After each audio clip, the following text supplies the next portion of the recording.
Life and death of Qaid-e-Awam Zulfikar Ali Bhutto. Born in Sindh on 5th of January 1928, Z.A. Bhutto studied law to become a barrister.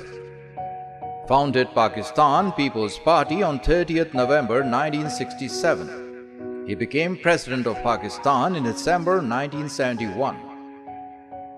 On 2nd of July 1972, Z.A. Bhutto signed Shimla Agreement. Secured release of 93,000 POWs imprisoned in 1971 war. Parliament approved new constitution 1973. He strengthened strong ties with China and Saudi Arabia. Steel mills manifest Bhutto's ties with Soviet Union.